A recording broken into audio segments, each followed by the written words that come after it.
Bonjour à tous, bienvenue à ce webinaire du 19 avril 2022 sur les projets du printemps, animé par Grégory Moreno, notre formateur. C'est un webinaire qui va traiter des altcoins à suivre et de différents projets crypto. Donc, merci à tous de nous avoir rejoints avec Acadie. Greg, à toi la parole. Et donc oui, donc bienvenue pour ce webinaire. Donc je vais en profiter pour vous présenter du coup sur cette période qui, comme je disais, du coup un peu calme et un peu plate en ce moment et assez ennuyeuse, les projets qui pourraient être intéressants à venir. Donc ce que je tiens à dire, il y a deux choses. La première, c'est que c'est très subjectif. C'est des projets que j'apprécie, pour certains dans lesquels j'ai moi-même investi. Et donc, j'ai fait des recherches par rapport à ces projets, donc c'est pour ça que je vous en parle aujourd'hui. Et deuxième chose, ce n'est pas parce que je vous parle de certains projets que forcément ça va être positif par la suite et qu'on va aller dans le bon sens. Ce n'est pas du tout des conseils, c'est vraiment mon point de vue. Et après, à voir ce que vous en faites. Ce qui est intéressant là sur ce webinaire, c'est de voir un petit peu pourquoi ces projets-là peuvent être intéressants, quelles recherches j'ai pu faire dessus et vers quoi ça pourrait aller.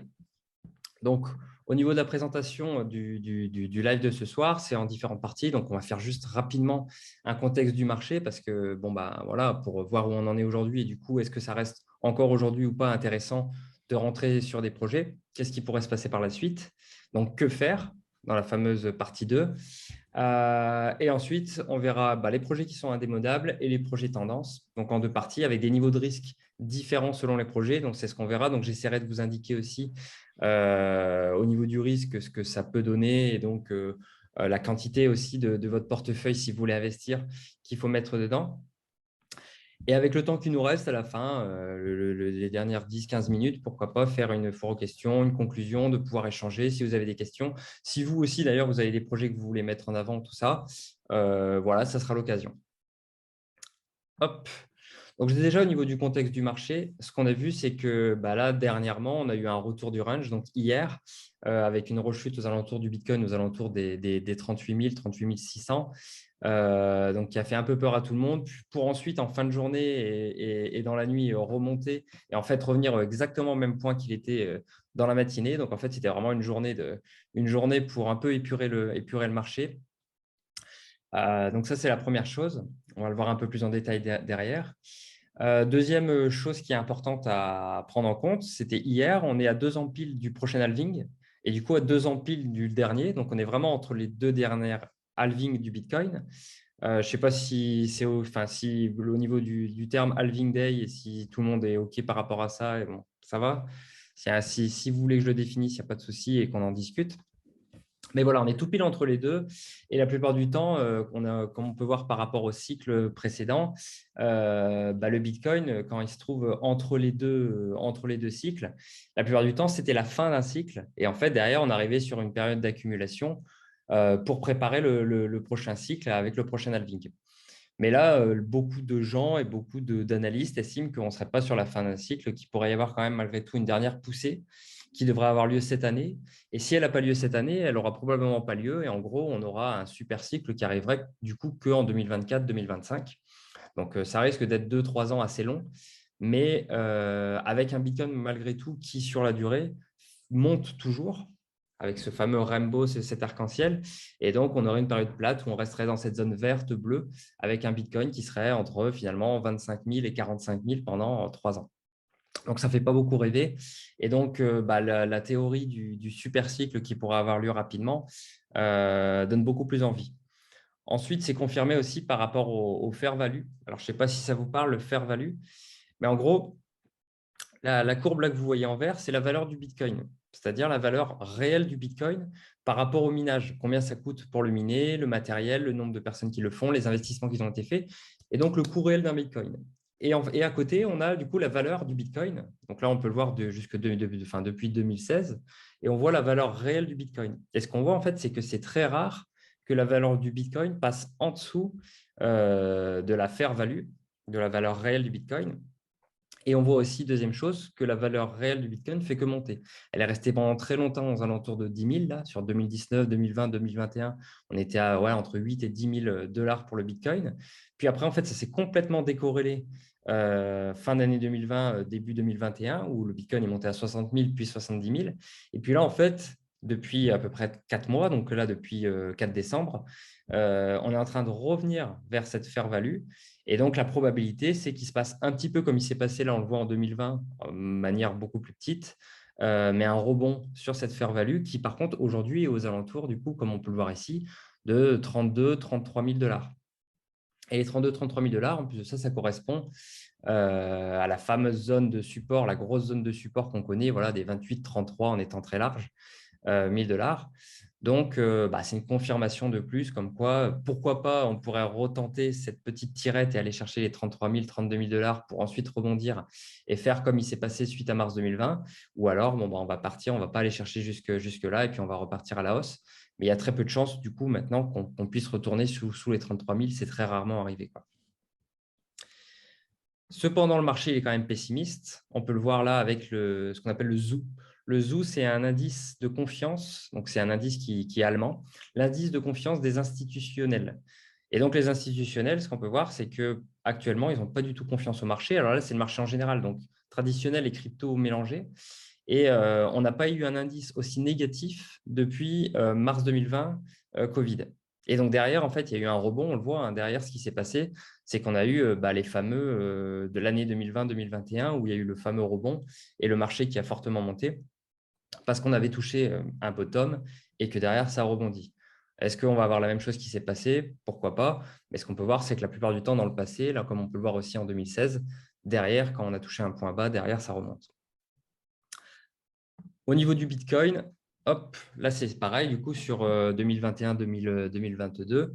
Et en fait, on voit qu'il y a aussi une grosse trend qui est là au niveau du bas, qui fait du coup que remonter aussi. Ça correspond aussi à du coup les graphiques précédents.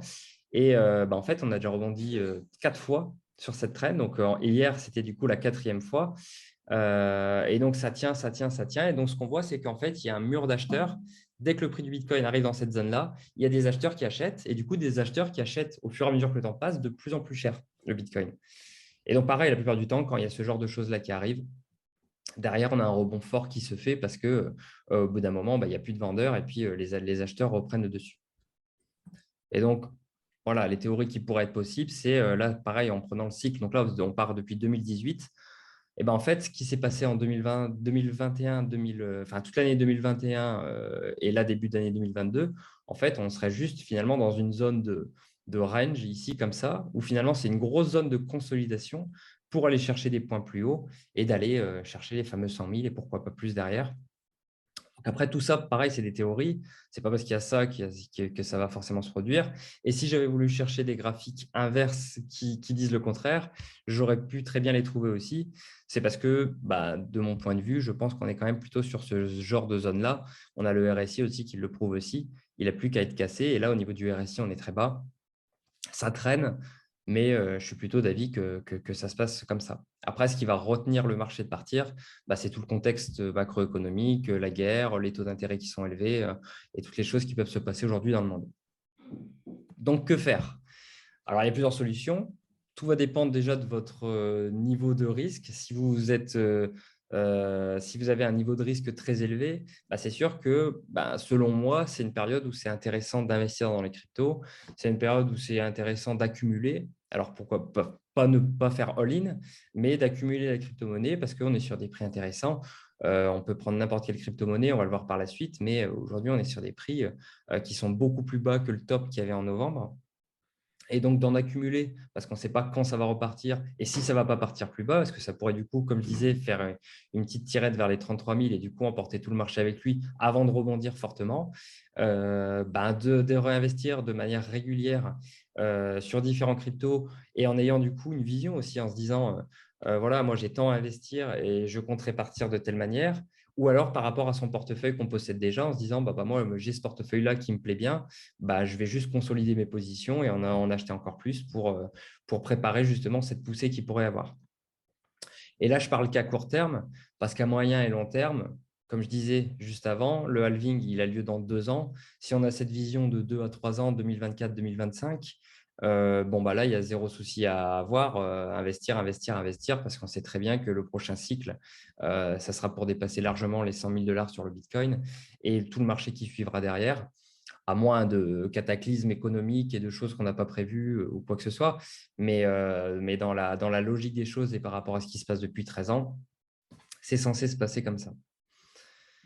Du coup, je vais démarrer par les projets indémodables. Les projets indémodables, c'est ces trois-là. Le premier, forcément le Bitcoin, le roi Bitcoin. Il n'y a pas trop de risques à investir dans le Bitcoin.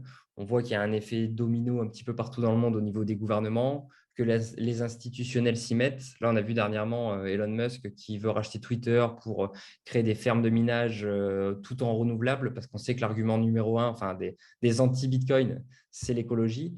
Et donc, ils sont tous en train de se convertir pour avoir ce côté, tous les bitcoins sont minés via énergie renouvelable. Après, tout ce qu'on voit aussi, c'est que par rapport justement à ce qui est prévu, par rapport à ce que les économistes ont prévu, tout ça, il y a par exemple Ark Invest, qui est un des plus gros, on appelle ça, gestionnaire de patrimoine, mais niveau crypto, et donc c'est Cathy Wood qui est à la tête d'Ark Invest, qui a indiqué que, par exemple, pour elle, ses pronostics, ça serait qu'en 2030, on ait un Bitcoin aux alentours d'1 million de dollars et un Ethereum aux alentours de 180 000 dollars d'ici 2030. Alors, est-ce que ce sera en 2030, 2035, 2028? Peu importe. Mais ce qui est important de se dire, c'est qu'aujourd'hui, on est à 42 000 pour le Bitcoin, à peine 3 000 pour l'Ethereum.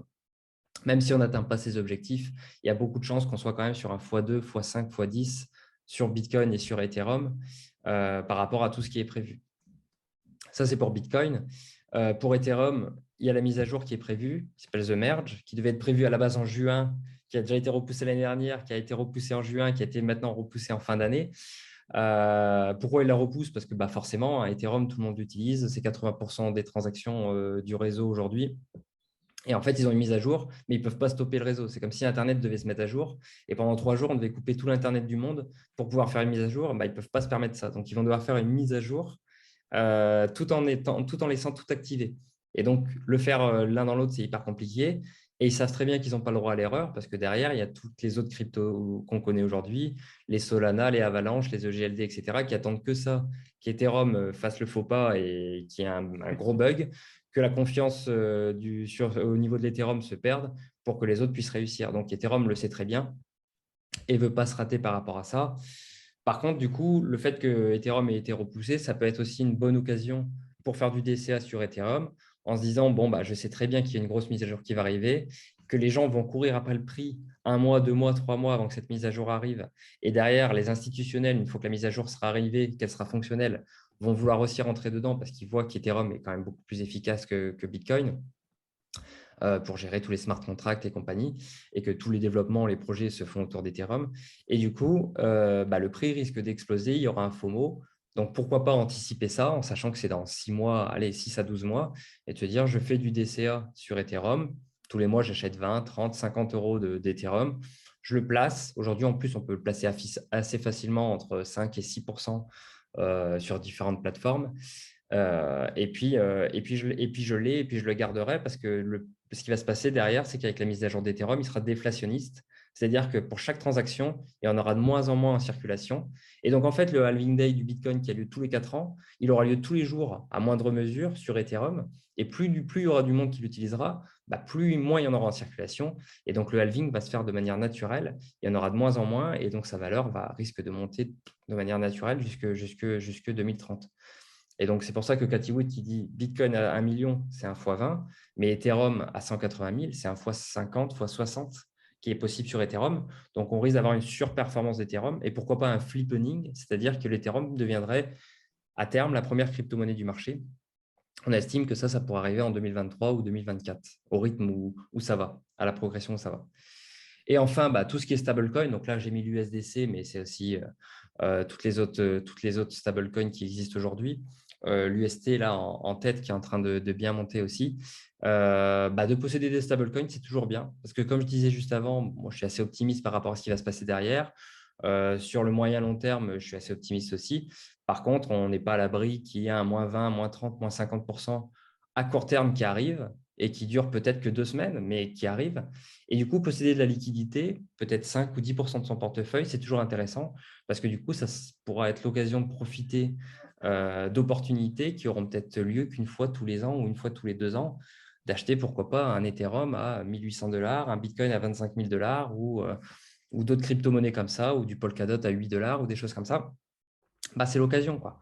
Donc voilà, donc toujours en posséder. Pareil, avec la possibilité en plus de ça de le placer sur des plateformes en attendant 6, 8, 10%, même, on a même du 19% maintenant dans la finance décentralisée ou plus. Donc voilà. Alors avant de passer au projet plutôt tendance, du coup, les choses mes projets un peu plus coup de cœur, est-ce que vous avez des questions par rapport à ce que je viens de raconter ou tout va bien? Est-ce que je ne vais pas trop vite? Tout est OK? Bon, ça va. Alors, les projets tendances. Alors, pour ceux qui me connaissent, ils savent très bien que je vais démarrer du coup par Elrond. alors, EGLD, en ce moment, il se passe beaucoup de choses, que ce soit techniquement, mais aussi au niveau des fondamentaux. Pour démarrer au niveau des fondamentaux, en fait, il y a beaucoup de choses qui se sont mises en place. Par exemple, il y a le meta-bonding. Donc, en fait, dans EGLD, juste pour rappel, c'est une blockchain d'infrastructure qui pourrait être l'équivalent de Solana ou d'Ethereum ou d'Avalanche, et du coup, qui permet de gérer beaucoup de projets, de gérer tout un écosystème. Et donc, il a créé ce qu'on appelle le meta-bonding, c'est-à-dire que vous allez pouvoir, avec vos EGLD que vous possédez directement sur votre wallet qui s'appelle Maillard, donc c'est une application mobile où dessus, vous pouvez placer vos EGLD à 14% d'intérêt d'ailleurs. Et ben, en plus de ces EGLD, vous allez du coup avoir accès à plein d'autres crypto-monnaies qui sont en train de se développer sur le réseau Elrond, donc des crypto-monnaies ESDT. Et ces crypto-monnaies ESDT, qui ont d'ailleurs été aujourd'hui intégrées à la plateforme Binance. Donc, il va y avoir de plus en plus de tokens ESDT pour Elrond token sur Binance qui vont arriver. Et ben, vous allez les avoir gratuitement. Toutes les semaines, vous allez avoir du coup une distribution de ces tokens pendant 2 ans. Et donc, actuellement, il y a 4 projets. Donc, vous allez avoir pendant 2 ans, tous les jours, enfin, toutes les semaines, des tokens de ce projet. Alors, pas des quantités énormes. Ça va être 1 $ de ce token-là, 3 $ de ce token-là. Mais toutes les semaines pendant 2 ans, donc en termes de quantitatif, au bout de 2 ans, ça fait de la quantité. Et en plus de ça, c'est des tokens qui viennent à peine de sortir. Donc, ce qu'il faut dire, c'est qu'aujourd'hui, le token, il vaut, c'est peut-être 10 tokens de 10 centimes que vous avez toutes les semaines.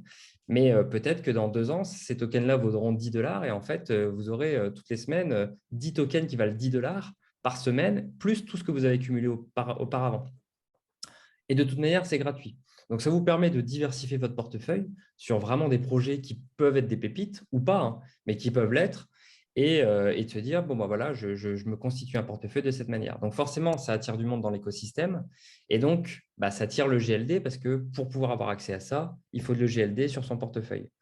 Au-delà de ça, il y a Skynet qui est, bon, ça pourrait faire penser un peu à Terminator, mais il y a Skynet, du coup, c'est un groupe d'investisseurs, un fonds d'investissement qui a investi du coup plus de 40 millions de dollars dans Elrond pour pouvoir justement les aider à développer ce genre de petits projets qui vont arriver, mais qui pourraient être des gros projets à terme, et de pouvoir du coup lever des fonds, etc. Donc, il y a ça qui arrive. Il y a beaucoup de gens qui investissent dessus. Ils ont racheté des licences bancaires et donc, ils sont en train de développer aussi leur carte bancaire et compagnie pour faire le paiement. Et bah, par exemple, ils ont sorti un token du coup qui est lié à Elrond. Donc, et ça, pareil, il est distribué de manière gratuite grâce au metabonding. Il s'appelle le ZotPay. Et en gros, ça, c'est une application que vous allez pouvoir mettre sur Google Chrome, ZotPay. Vous allez pouvoir le relier directement à votre portefeuille type MetaMask, etc., mais Elrond. Et du coup, vous avez vos crypto-monnaies et vous allez aller sur des sites comme Amazon, Cdiscount, etc. Enfin, peu importe, mais vraiment des gros sites, quoi. Ce n'est pas juste des petits sites. Et vous allez pouvoir dire, bah, moi, OK, tiens, je vais acheter ça, mais je ne veux pas payer par carte. Je veux payer, avec mes EGLD, ou je veux payer avec mes MEX, ou je veux payer avec mes autres payes. Bah, vous allez choisir la crypto que vous utilisez de l'écosystème Elrond. Et en fait, vous allez acheter et lui, en fait, il va directement convertir en euros pour pouvoir faire le paiement sur le site. On est souvent là à dire les crypto-monnaies, c'est bien, mais ce n'est pas concret. Au quotidien, on ne peut pas payer avec. Les commerçants ne l'acceptent pas, etc., etc. Ce qui est en train de se passer, en fait, ce n'est pas les commerçants qui vont se révolutionner et changer et accepter les crypto-monnaies. C'est l'inverse. C'est plutôt le monde de la crypto-monnaie qui va faire en sorte de convertir la crypto en euros pour qu'elle soit acceptée partout. Et donc, au final, on va tous à terme payer en crypto-monnaie, mais le boulot sera fait par ZotPay, sera fait par Visa, sera fait par UTrust, sera fait par des entreprises comme ça qui feront le transfert directement. Et donc, ZotPay, il est sorti là début mars. Hein. Il va aller à peine au plus bas 15 centimes, 15-20 centimes. Et en fait, depuis qu'il a été mis au metabonding et que du coup, les gens en voient l'intérêt, etc., il est monté à 70 centimes. Il est même monté, il me semble, à 80 centimes hier. Donc là, en quelques semaines, il a déjà fait un x 4. Et c'est une crypto-monnaie qui est actuellement que disponible sur le Maillard Exchange, donc vraiment la plateforme d'échange décentralisée d'Elrond, mais qui à terme sera disponible aussi sur Binance ou sur d'autres sites comme ça, parce que justement, il y a un engouement autour de ça et que Binance, en plus de ça, Binance est un gros investisseur de l'écosystème Elrond et veut le développer. Donc forcément, les tokens qui vont ressortir vont ensuite arriver sur Binance. Donc aujourd'hui, il vaut 80 centimes, c'est un token qui pourrait valoir 10, 20, 30 dollars dans les mois à venir, sachant que la supply est toute petite. Je crois que c'est 300 ou 400 millions de tokens seulement. Donc là, aujourd'hui, à quelques centimes, c'est rien du tout par rapport à ce que ça pourrait valoir. Et c'est possible en plus de ça de le staker, donc de le placer directement à 28% d'intérêt annuel sur Maillard Exchange, donc directement sur la plateforme. Donc en fait, Elrond est en train de vraiment constituer tout un écosystème qui fait que par rapport à ça, par rapport au paiement, par rapport à l'adoption, par rapport aux tokens et aux développeurs qui sont en train de se mettre dessus, il va y avoir de plus en plus de tokens qui vont être distribués de manière gratuite à une seule condition, c'est de posséder des EGLD. Et donc forcément, un peu comme Polkadot ou Cosmos, les gens vont vouloir du coup profiter de ces distributions, de ces airdrops et posséder des EGLD et juste patienter. Deuxième chose, au niveau technique, on peut le voir au niveau du graphique ici. Donc, bon, il faut regarder de près. Mais en fait, le GLD, il a eu plusieurs vagues de poussée. Il y a eu une première vague où il était monté ici aux alentours de 240 dollars. Donc, ça, c'était en 2021. Début 2021. Il était ensuite redescendu aux alentours de 60 dollars pour faire une poussée à 550 dollars. Pardon, à 550 dollars, puis ensuite redescendre ici, là où on est actuellement, entre 120 et 160 dollars. Et donc, ce qu'on voit, c'est que par rapport à ces cycles-là, ce qui pourrait se passer, c'est qu'il pourrait y avoir du coup une troisième poussée, la fameuse poussée du super cycle, qui pourrait, pourquoi pas, l'amener à 700, 800, pourquoi pas même 1000 dollars ici, avant de derrière redescendre dans un niveau précédent, peut-être de 200 ou 300 dollars, et d'avoir une forte poussée comme ça. On a vraiment une trend qui est en train de se dessiner avec une divergence au niveau du RSI. Et donc là, entre tout ce qui est en train d'arriver, le marché qui est en train de tout doucement se retourner, et du coup les fondamentaux, comme je viens d'expliquer, il y a beaucoup de chances du coup que ça relance un nouveau cycle. À savoir que EGLD n'est pas encore disponible sur Kraken, Coinbase et FTX. Donc le jour où ça va arriver sur ces trois-là, ce qui est quand même fou, quand on voit les tokens qu'il y a sur Coinbase, par exemple, il y a des tokens qui arrivent sur Coinbase alors qu'ils sont sortis il y a 2 semaines. Le GLD, il est quand même de 2020, il me semble, ou 2019. Et c'est quand même un du top 30 qui n'est toujours pas encore sur Coinbase. Donc, mais le jour où ça va arriver, ça risque aussi du coup de créer une forte poussée. Et donc, comme je disais, son top, c'est 550 en novembre. Aujourd'hui, on est à 160. Donc, on est aujourd'hui sur un moins 75% par rapport au top. Alors oui, ça peut aller plus bas, mais acheter de l'EGLD à moins 75%, ça reste quand même super intéressant et quand même une valeur sûre parce qu'on est dans une crypto du top 30. Donc voilà. Deuxième crypto-monnaie qui peut être intéressant, du coup, c'est Polkadot. Par souci d'équilibre, hein, je ne voulais pas parler que qu'une seule crypto-monnaie d'infrastructure, d'une seule blockchain. Pareil, Polkadot, qui était aux alentours de 50 dollars au mois de novembre-décembre et qui a bien chuté, qui est retombé aux alentours de 15 dollars pour aujourd'hui se stabiliser à 18-20 dollars. Et en fait, Polkadot, il a vraiment fait une grosse poussée justement en septembre, octobre, novembre parce qu'il y a eu du coup le début des crawlloans. Les crawlloans, en fait, c'est des levées de fonds qui permettent d'investir dans des blockchains qui vont utiliser la blockchain Polkadot. Donc là, c'est un peu technique. Pour expliquer, en fait, on a Polkadot qui est au milieu. Donc, c'est vraiment la blockchain de Polkadot. Et en fait, la blockchain de Polkadot, elle va permettre d'intégrer différentes autres blockchains, ce qu'on appelle du coup des parachains. Elle va pouvoir en intégrer 100. Et les 100 parachains qu'elle va intégrer, elle va les intégrer sur les 2 années qui vont venir. Donc là, ça fait à peu près 6 mois qu'elle a démarré. Donc, il reste à peu près 18 mois. Et pendant 18 mois, il va y avoir plein de parachains comme ça qui vont se coller à l'écosystème. Et du coup, à quoi ça sert? Ça va servir du coup à profiter de la technologie de Polkadot et du coup de créer un réseau entre les parachains, donc de la technologie aussi des autres, pour pouvoir surperformer des concurrents, des blockchains qui sont un peu isolés à côté, et du coup, de pouvoir utiliser ce réseau tout en faisant des ponts avec d'autres blockchains. Donc, en fait, Polkadot, il mise à fond sur un écosystème qui va être cross-chain à l'avenir. C'est-à-dire qu'il y a beaucoup de gens qui disent non, il n'y aura que Bitcoin, d'autres qui disent non, il n'y aura que Ethereum. Polkadot, il est là à dire il y aura Bitcoin, il y aura Ethereum, il y aura aussi Polkadot, il y aura aussi Luna, il y aura aussi Solana. Et tous ces écosystèmes, ils travailleront ensemble parce qu'aujourd'hui, une seule blockchain seule ne pourra pas gérer à terme toutes les activités qui aura lieu dans le monde parce que, en gros, la blockchain sera partout dans les 5 à 10 années à venir. Donc, c'est comme si aujourd'hui, on disait il n'y a qu'un seul fournisseur Internet pour le monde entier. Non, aujourd'hui, le monde entier, il est éclaté en plein de fournisseurs Internet, mais ça ne nous empêche pas tous de pouvoir communiquer entre nous. Polkadot, il fait ce pari-là. Et du coup, il y a plein de parachains qui arrivent.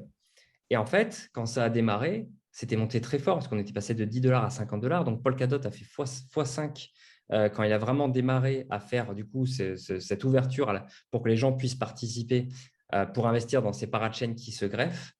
Et derrière, on a connu le fameux mois de décembre avec la grosse chute du mois de décembre et tout le marché a chuté. Et donc, on a Polkadot qui a suivi le truc et du coup, qui se stabilise là maintenant dans cette partie-là, entre 24 et 15 $. Et donc, on se doute fortement aussi que, un peu comme le GLD tout à l'heure, quand ça va repartir, ça risque de repartir assez fort. Et donc, on peut estimer avoir un Polkadot qui au moins reviendra à son prix de base, c'est-à-dire les 50 $, donc un x3 par rapport au prix actuel. Et pourquoi pas aller chercher des prix beaucoup plus élevés, sachant qu'il y aura du coup de plus en plus de parachains qui vont s'y greffer et qui ont plus ou moins de succès. À savoir que pour les parachains, pour participer, en fait, par exemple, il va y avoir une crypto-monnaie qui va arriver, par exemple Moonbeam. Et Moonbeam, il va dire, Moonbeam, juste pour info, hop, je vais me mettre ici, c'est le genre de parachains qui se sont du coup créés sur l'écosystème Polkadot. Moonbeam, lui, le projet, c'est justement de faire le lien entre Polkadot et Ethereum. En fait, il va aller voir les développeurs qui ont développé des applications sur… Vous me dites si je suis trop technique, hein, qu'ils ont développé des applications sur Ethereum. Et au lieu de leur dire, Ethereum, c'est un peu lent, c'est un peu cher, etc., vous devriez tout changer votre application et changer votre langage pour pouvoir mettre votre langage sur Polkadot qui coûte moins cher et qui est beaucoup plus rapide et beaucoup plus performant. Et Moonbeam, il va faire le lien entre les deux et il va aller voir les développeurs d'Ethereum et leur dire vous n'avez pas besoin de tout changer, vous n'avez pas besoin de tout reconvertir votre langage, etc., etc. Votre projet, on peut le prendre tel quel. Nous, on va le convertir et vous allez pouvoir utiliser du coup la puissance du réseau Polkadot. C'est nous qui allons tout gérer entre les deux. Et du coup, forcément, il y a plein de développeurs Ethereum qui vont vouloir aller sur le réseau Polkadot en passant par Moonbeam. Et du coup, la valeur de Moonbeam et la valeur de Polkadot va monter par rapport à ça. Et donc, le nombre de développeurs, les développeurs vont se développer de plus en plus dans des blockchains différentes, comme on peut le voir aujourd'hui avec plein de développeurs qui développent sur Solana, sur Cosmos, sur OGLD, sur Ethereum. Et donc, voilà, donc Moonbeam fera le lien. Donc, en final, quand on investit dans Moonbeam, c'est un peu comme si on investissait dans Polkadot et dans Ethereum en même temps. Si on hésite entre Polkadot et Ethereum, vous pouvez investir finalement dans Moonbeam parce que là, en fait, vous investissez dans les deux écosystèmes en même temps. Donc, ça, c'est super. C'est une blockchain qui est sortie en janvier. Quand elle est sortie, elle est passée directement de 4 centimes à 18 $ pour ensuite retomber à 8 $ et progressivement se stabiliser aux alentours de 3-4 $. Et là, on est du coup dans cette zone-là. Et pour moi, c'est une crypto-monnaie qui a une bonne place dans mon portefeuille parce que justement, on est dans une zone d'accumulation à 3-4 $ et qui n'a pas encore connu de bull run. Elle est arrivée en janvier, donc elle n'a pas connu du tout de bull run. Elle n'a pas connu ni le printemps 2021, ni l'automne 2021. Et donc, elle attend qu'une chose, c'est justement qu'il y ait un prochain bull run. Et donc, c'est le genre de crypto qui pourrait assez facilement monter de 3 $ à 10, 15, 20 $ pour ensuite, même si derrière on redescend à 15 ou 10 $. Mais sera largement au-dessus de ce qu'il y a aujourd'hui. C'est un peu comme si on disait Luna à 5 $, etc., qui aujourd'hui est monté à 100 $. Aujourd'hui, on n'imagine pas le Luna revenir à 5 $. S'il y a une grosse chute du Luna, comme il y a pu avoir en décembre, il va descendre à 50, 60 $, mais il ne va pas descendre à 5 $. Comme Solana. Solana est passé quand même de l'année dernière, début d'année, de 10-15 $ à 250 $. Et puis, quand il a bien chuté, il est tombé à 80 $, mais il n'est pas revenu à 15 $. Moonbeam, c'est ça. Aujourd'hui, il est à 3 $. Je pense qu'il pourrait monter à 30, 40, 50 $.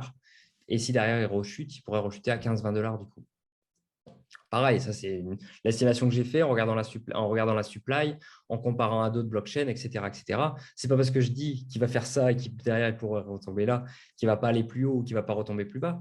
Mais j'ai investi de cette manière-là. Et donc, il y a d'autres blockchains et d'autres de parachains qui se greffent dessus. Et donc, il y a la possibilité, du coup, de tous les mois participer et de se dire, bah voilà, moi, j'échange ces 5 Polkadot minimum, qui donc aujourd'hui à 20 $, ça fait 100 $. Bah, tous les mois, moi, c'est ce que je fais par exemple. Je me dis, bah, je prends 5 Polkadot et j'investis dans la parachain du mois. Je les mets dessus. Et mes 5 Polkadot, ils vont être bloqués pendant 2 ans. Pendant 2 ans, je ne pourrai plus y toucher. Et pendant 2 ans, toutes les semaines, je vais avoir un petit peu, par exemple, Akala, toutes les semaines, je vais avoir un petit peu d'Akala qui va être distribué. Donc, pareil, au début, ça ne va rien valoir. Je vais peut-être gagner 2 $ par semaine. Sauf que Akala, comme ça vient de sortir, peut-être que c'est un projet qui pourra faire x10, x50, x100, parce que pareil, il n'a pas connu de bull run, etc., etc. Donc, peut-être que c'est quelque chose qui vaudra beaucoup plus. Et au pire, ce n'est pas grave, je ne perds rien, parce qu'une fois les 2 ans terminés, les 5 Polkadot que j'ai déposés, je les récupère. Donc, en fait, j'accepte de bloquer de la liquidité pendant 2 ans. En contrepartie, on me donne de la crypto-monnaie gratuite. Et donc, finalement, quand on commence à accumuler l'écosystème EGLD avec le metabonding et l'écosystème Polkadot avec les Cronon, ben, on commence à avoir un gros portefeuille de GLD, de Polkadot, etc., qu'on place et qu'on garde pour pouvoir avoir accès à ça. Mais en même temps, on est en train de créer sa diversification et finalement se crée limite un portefeuille de seconde division, un portefeuille Ligue 2 avec plein de petites crypto-monnaies qui ne valent rien. Mais il en suffit d'une ou deux qui derrière fait une surperformance pour pouvoir changer complètement le visage de son portefeuille, sachant que la plupart du temps, c'est des crypto-monnaies qu'on peut placer à 30, 50, 100, 200% sur vu que c'est de la finance décentralisée et qu'elles viennent de sortir, donc à des taux très élevés. Donc, en plus de ça, on peut même faire du coup des intérêts composés sur ces crypto-monnaies qu'on a gratuitement, etc., etc. Donc ça, c'est pour ça que pour moi, c'est intéressant. C'est pour ça que Polkadot, vu que c'est la base de tout ça et que du coup, il reste encore 18 mois pour sortir toutes ces parachaînes, les gens en auront de plus en plus besoin. Des Moonbeam, des Akala, des Astar, il y en aura d'autres qui vont arriver dans les 18 prochains mois. Et donc, investir dans Polkadot, c'est bien. Et participer au crowdloan, c'est encore mieux, même si techniquement, c'est un peu compliqué. Mais ça, on pourra le voir dans un prochain webinaire pour ceux que ça intéresse. Mais une fois qu'on a compris le système et comment participer, en fait, c'est très simple et ça permet limite de se dire, bah, tiens, mes 100 $ que je veux mettre tous les mois dans la crypto, et bah, finalement, je prends 100 $ de Polkadot, je les mets dans un Cronon et puis j'oublie. Et puis, dans 2 ans, je serai peut-être content d'avoir fait ça. Ou pas, hein. Mais bon, c'est un pari que je fais. Et du coup, des projets qui sont aussi construits sur Polkadot, mais qui ne sont pas des parachains, qui utilisent juste le langage Polkadot, bah, il y a le projet Ternoa. Alors, je ne sais pas si ça vous parle. Non? Bon, alors Ternoa, en fait, c'est un projet français. Et eux, en fait, ils sont partis d'une idée simple. Ils se sont dit aujourd'hui, bah, on possède de la crypto, les gens possèdent de la crypto, mais il y a plein de gens qui décèdent et derrière, leur crypto-monnaie, elle disparaît, quoi. Il n'y a pas de notaire, il n'y a pas un notaire qui va venir vous voir et qui va dire mais vous possédez des choses, vous possédez des cakes, vous possédez du Bitcoin, etc. Il faut le transmettre à qui, etc. Il n'y a pas ça, en fait. Et du coup, bah, soit en fait, on prévient son notaire et on lui donne ses codes, etc., etc.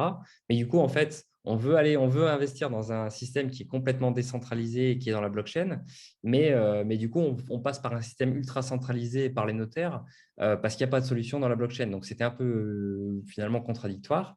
Et du coup, ils se sont dit, bah, on va créer finalement ce système de transmission du présent vers le futur dans la blockchain et de manière complètement décentralisée. Et donc, ils ont créé une capsule temporelle. Et donc, dans cette capsule temporelle, vous allez mettre un NFT. Donc, vous allez dire, par exemple, tiens, j'ai un compte Binance. Bah, mon compte Binance, mon nom, mon mail, c'est ça. Mon mot de passe, c'est ça. Mon Google Authentificator, tiens, mon QR code, c'est ça. Mon mot de passe pour mon téléphone pour accéder à la double authentification, c'est ça, mon mot de passe. Toutes les infos qu'il vous faut finalement pour vous connecter à vos différents comptes, c'est ça. Vos clés privées pour votre MetaMask dans la finance décentralisée. Vous allez pouvoir compiler plein de choses. Finalement, c'est un fichier Word, quoi. Tout ça, vous le mettez dans la capsule et vous allez dire, voilà, le jour où je décède, je veux que telle personne, telle personne, telle personne, ma mère, ma femme, mon frère, peu importe, ou plusieurs personnes, reçoivent cette capsule avec du coup toutes les informations. Et Ternoa, du coup, il s'est mis en lien avec le registre des décès et les notaires. Et du coup, le jour où votre numéro de sécurité sociale apparaît dans le registre des décès, du coup, vous avez votre certificat comme quoi vous êtes bien décédé, et ben, ça va envoyer du coup un message automatiquement au smart contract qui va du coup libérer la capsule et envoyer la capsule aux personnes à qui vous avez prévu du coup de donner vos crypto-monnaies. Et ça évite du coup d'avoir des portefeuilles avec peut-être au début 5 000 euros, mais qui se sont transformés en 500 000 euros. Toute la famille est au courant qu'il y a 500 000 euros qui est là, mais personne n'y a accès parce que la personne n'a pas fait le nécessaire, et n'a pas créé sa capsule ou alors n'est pas allé voir le notaire. Bon, bah là, c'est possible de le faire et à moindre coût et sans parler d'impôts parce que du coup, au final, ça passe aussi dans la blockchain. Donc, pareil, il y a ce flou juridique qui fait qu'en fait, vous transmettez du coup votre crypto-monnaie d'une personne à une autre sans passer par la case impôt et sans passer par la case État. Donc voilà, donc ça c'est le projet base de Ternoa. Ils ont créé du coup leur token qui s'appelle le CAPS, qui est sorti en juin. Donc ça va bientôt faire 1 an. Quand c'est sorti l'année dernière, c'est monté très haut, très vite. C'était sorti en fait, il y avait la vente privée à 1 centime. À la sortie, c'était listé à 4 centimes. C'est très vite monté à 22 centimes. Puis c'est redescendu aux alentours de 6 centimes. Donc c'est le fameux pump and dump. Pour ensuite se stabiliser quand même pendant pas mal de temps dans cette zone-là, jusqu'à là, janvier, enfin décembre, janvier, février, enfin là on le voit sur la fin, ça a suivi tout le marché. Il y a eu un petit rebond, ça devait être probablement un listing sur un site ou quelque part, pour ensuite retomber dans cette zone-là. Mais c'est le genre de crypto-monnaie justement qui va être pendant très longtemps dans cette zone-là, là pour le coup des 4 centimes des 4 à 10 centimes, quoi. Mais le jour où il va décoller, c'est une crypto qui pourrait monter assez facilement et assez vite à 80 centimes, 1 dollar, 2 dollars, parce que son market cap est très bas. Je crois que c'est 50 millions de dollars seulement ou 100 millions de dollars.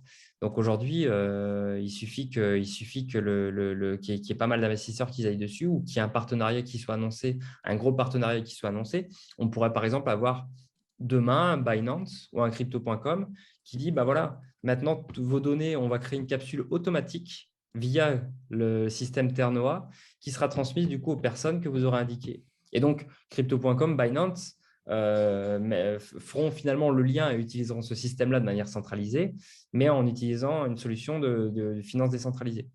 Et ça pourrait être le cas demain avec Google ou Apple qui disent, voilà, Apple, vous décédez, vous avez votre téléphone qui est plus accessible. Est-ce que ça ne pourrait pas être intéressant que le cloud soit accessible du coup aux personnes que vous avez décidées et pour que ça soit du coup décentralisé et sécurisé et que du coup il n'y ait pas des gens qui puissent prendre vos données, on va utiliser du coup un système dans la blockchain qui existe et donc Ternoa aujourd'hui c'est les seuls à le proposer. Donc c'est pour ça que moi je trouve que c'est un projet intéressant. Pareil, ça, c'est un projet quand même à haut risque. C'est un projet qui a que 9 mois, qui a un petit market cap. Il ne faut pas mettre 50% de son portefeuille dessus, quoi. Mais mettre un petit billet dessus, en avoir et du coup, se dire dans 2 ans, 3 ans, 5 ans, c'est un projet qui pourrait avoir beaucoup plus de valeur. C'est un pari à faire et je pense que c'est un bon pari. Surtout qu'en plus de ça, ils ont leur launchpad. Et leur launchpad, en gros, à partir du moment où vous avez 10 000 caps, 10 000 caps aujourd'hui, finalement, c'est 400 dollars. Vous les placez directement sur le Launchpad et ça vous permet, sans rien faire, c'est ce qui s'appelle le Hold and Earn, juste en les possédant, de pouvoir avoir pareil des jetons gratuits. Des jetons gratuits qui arrivent. Alors, est-ce que c'est des jetons de valeur ou pas? Est-ce que c'est des projets qui vont exploser ou pas à l'avenir? Personne ne le sait. Mais c'est gratuit, c'est bon à prendre et ça se cumule en plus de ça avec du 7 ou du 8% d'intérêt sur vos tokens. Et donc, pareil, tout ça, c'est du gratuit. Et quand vous partez sur 2, 3, 5 ans d'attente, c'est toujours bon à prendre et on ne sait jamais ce que vous allez gagner.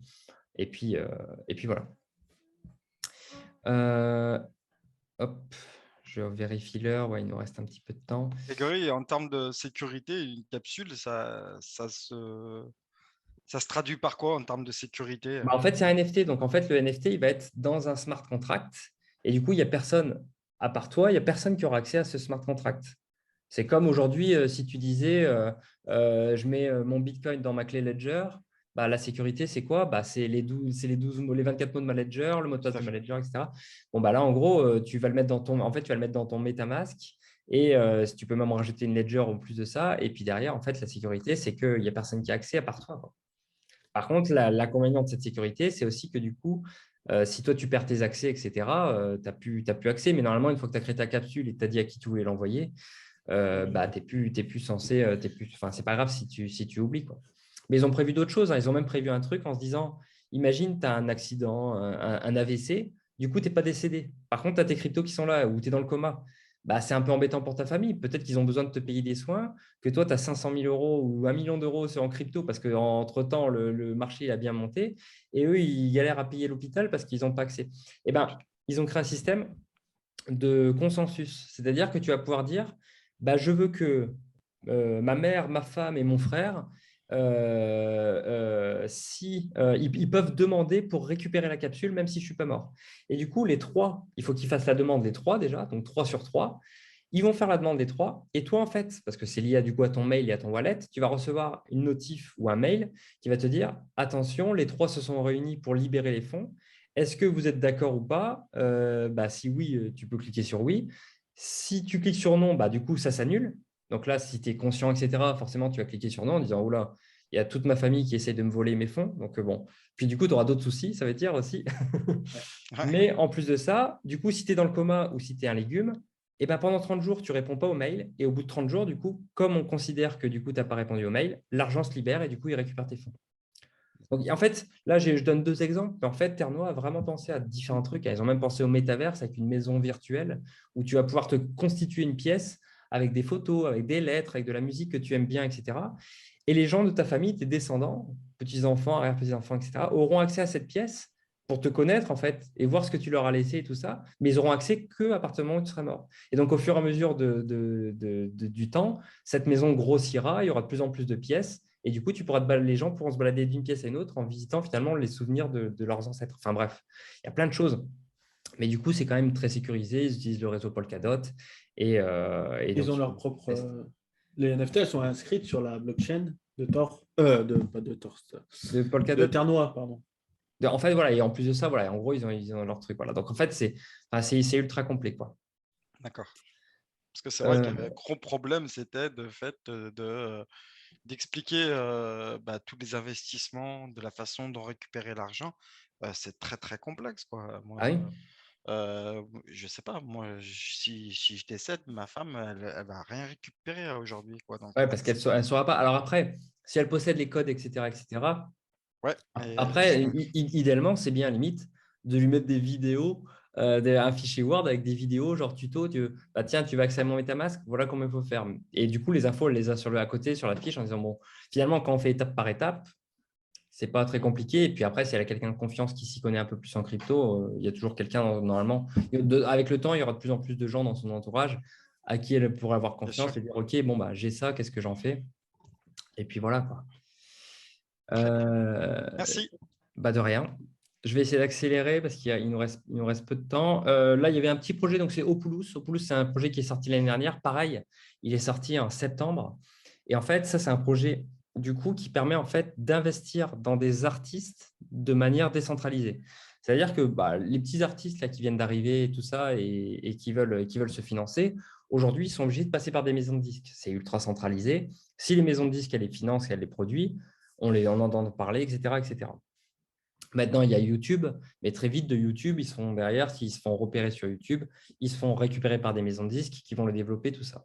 Et donc, on a pensé à une troisième solution de manière décentralisée. Et là, c'est que les artistes vont pouvoir du coup se faire connaître sur les réseaux, tout ça, mais du coup se tokeniser. C'est-à-dire qu'ils vont pouvoir dire, bah voilà, moi, je vais créer des NFT de moi, 1 million de NFT de moi, et bah, les gens vont pouvoir investir dans moi-même. Ou allez, je vais dire 100 NFT de moi, les gens vont pouvoir investir. Et donc, toi, tu vas pouvoir dire, tiens, cet artiste-là, j'aime bien, je vais acheter du coup un NFT qui représente 1% de cet artiste. Et du coup, ce qui va se passer, c'est que pour toute la suite de la carrière de cet artiste, et bah, du coup, tu vas toucher des royalties sur ce qu'elle va gagner. Donc, si forcément, en fait, c'est comme si tu devenais producteur de musique. Et du coup, si cet artiste décolle et explose, etc., ses revenus arriveront du coup directement sur ce système-là et qui feront que, bah voilà, finalement, au début, ça rapportait 100 euros par mois. Toi, tu gagnais 1 euro par mois parce que du coup, c'était un petit artiste.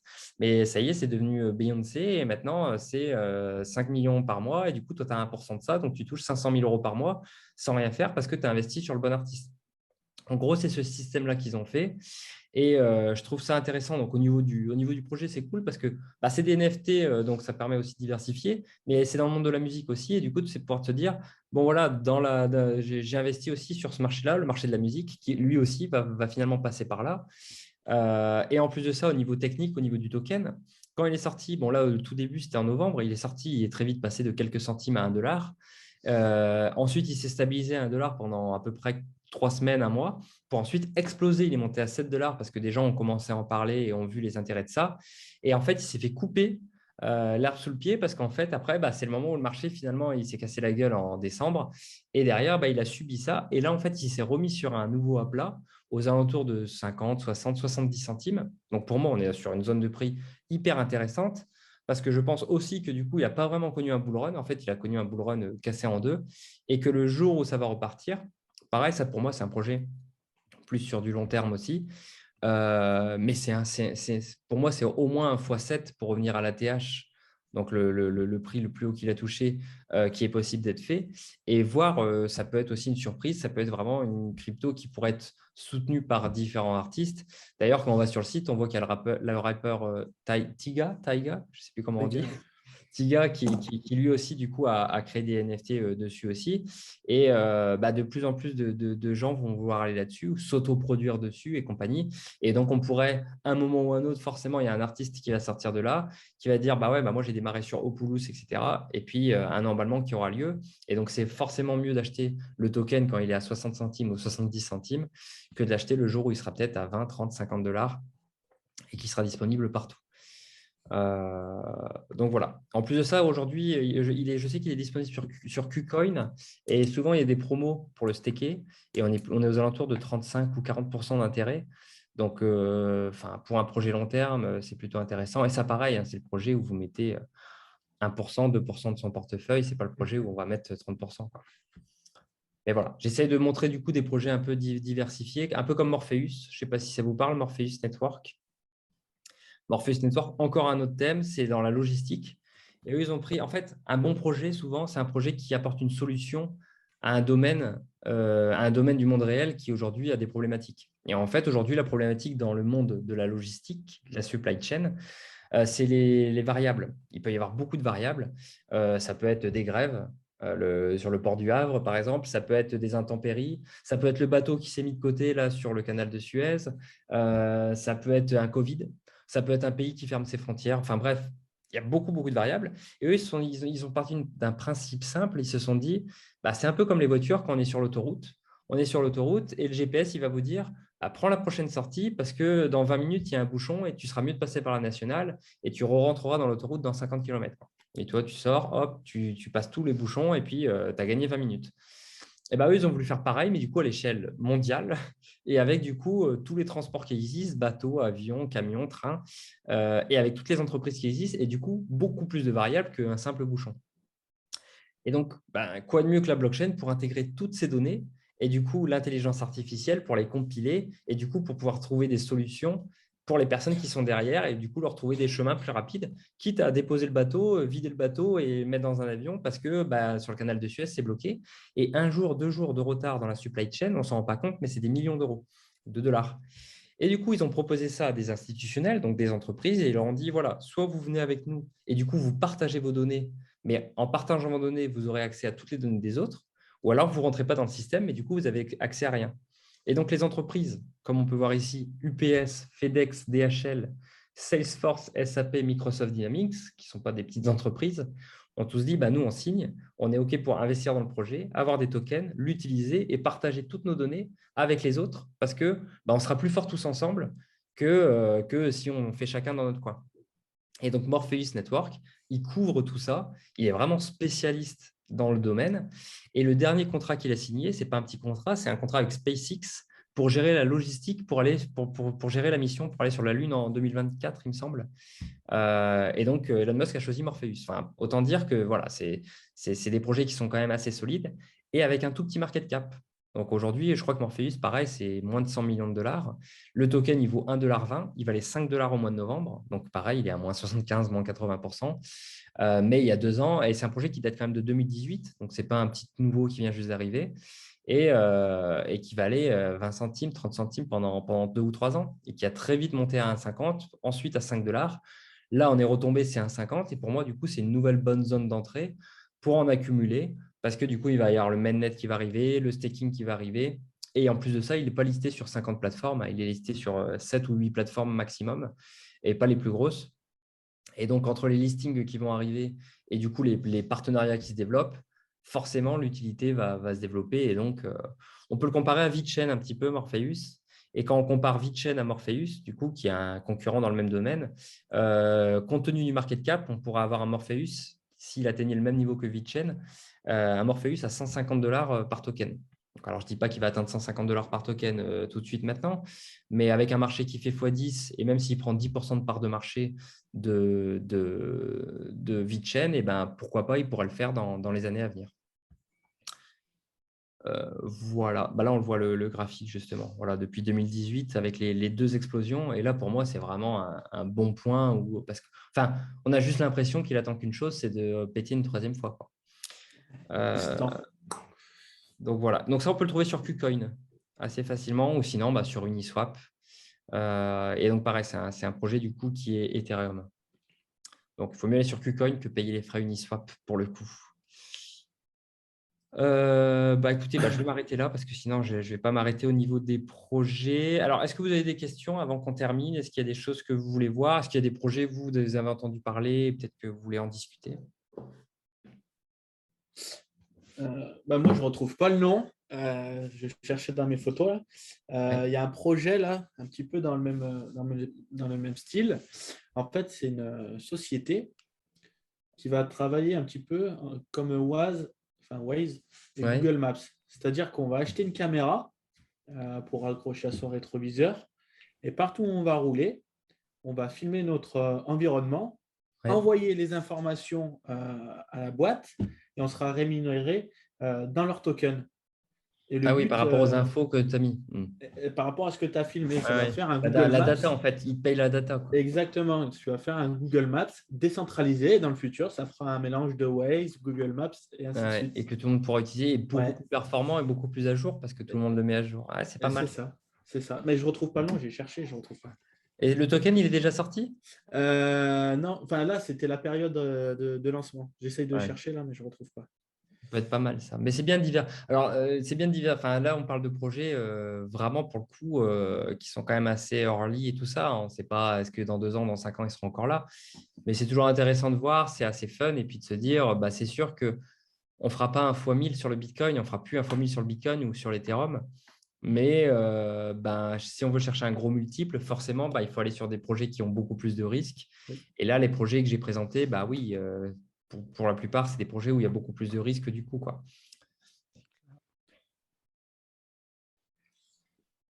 Non, tu ne trouves pas?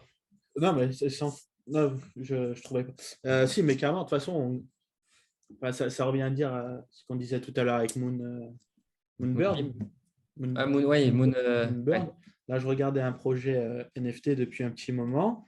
Je ne l'ai pas fait parce que le mint, il était à 2 Ether 5. Donc, ça fait un gros investissement, ça fait une grosse prise de risque. $7 500, ouais. Et au bout de 2 jours, le floor price, il était à 20 Ether. Donc, $75 000. On prend des risques, on a des… En fait, mais c'est comme avec le GMT au final. C'est comme le GMT sur Binance qui est passé de 1 centime. Et là, hier, il est passé à 3,23 ou 3,50, je crois. C'est ça. Fois 350 en un mois, fois 350. Même celui qui a mis $100, il est content. Même celui qui l'a acheté Moi, quand je l'ai vu à 10 centimes, je me suis dit, non, il a fait x10. Je ne vais pas acheter un truc qui a fait x10. Je ne vais pas faire FOMO man. Et en fait, derrière, il y avait encore un x35 à tirer. Et encore, c'est peut-être pas terminé. Pour moi, on est quand même sur le haut du haut. Mais il y avait encore un x35 à tirer derrière. Et j'aurais pu mettre un billet de $100 et puis ça me faire plaisir quand même, quoi. Bon, c'est tout, c'est comme ça. Alors, je ne sais pas si Frédéric, tu as des questions ou tu voulais voir des choses? Je commence juste, alors je commence déjà un petit peu. Après, moi, j'ai commencé, je dirais, un petit peu à investir dans tout ce qui est crypto-monnaie. D'abord, d'avoir investi dans du mining, donc voilà, avec une société qui s'appelle Summit Mining. Ouais. Donc voilà, donc je continue à être un petit peu avec eux, mais c'est vrai qu'au départ, je n'avais pas du tout investi dans ces petits projets.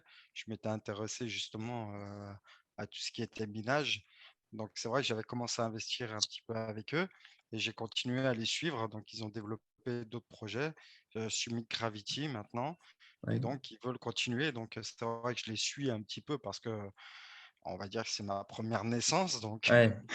mais bon, voilà. Après, j'ai commencé à me créer un petit portefeuille, voilà, avec un petit peu d'Ethereum, du Solana, de l'Atom, du AAV, du Polkadot, Ouais, donc des valeurs justement, solides, quoi. Bitcoin. Voilà, des valeurs solides pour me créer un petit portefeuille. Voilà, j'en ai créé aussi un petit peu à mon fils en disant que dans 10 ans, voilà, peut-être ce portefeuille l'aidera Bah, c'est à ça. faire ses Ça études. peut être une bonne Voilà, donc, surprise, ouais. mais tout doucement sur des valeurs, voilà, sur des valeurs sûres. Après, voilà, ces projets-là qui demandent pour toi, Grégory, je pense beaucoup d'investissement, beaucoup de recherche, beaucoup de temps. Moi, je ne l'ai pas actuellement. Donc, c'est vrai que moi, c'est intéressant de vous écouter et c'est pour ça que j'ai Bah, pris une formation c'est le but, ouais. pour C'est le vraiment but du essayer webinaire, d'apprendre c'est de les vous faire bases. gagner du temps, quoi. Tout à fait. Donc, et puis bon, d'apprendre un petit peu tous ces différents environnements, parce que je ne sais pas depuis combien d'années vous êtes dedans. Moi, j'y suis depuis très peu et voilà, j'essaye d'apprendre et voilà, j'aimerais créer des bonnes bases. Donc, Terre là, m'avait intéressé et puis Jordi m'en avait parlé justement lors du Dernier dernier webinaire. webinaire parce que bah, moi, ça m'inquiétait de tout cet argent qui est quelque part Bah, sans oui. que personne soit au courant. Voilà, Ouais. moi, ça m'intéresse de sécuriser un petit peu tout ça. Voilà, je travaille aussi dans l'informatique, donc je sais qu'il y a des failles de sécurité un peu de partout. Et voilà, j'essaye de me renseigner pour pas prendre trop de risques parce que on sait que ce réseau, il est phénoménal, il est grandiose, mais il est aussi très intéressé par des personnes malveillantes. Donc, Ouais. voilà. Beaucoup. Donc, Ouais, c'est pour ça que dans la formation, on a fait un petit chapitre sur les scams et comment essayer de s'en voilà. Comment prémunir. sécuriser, ouais. Ouais. C'est un monde très stressant.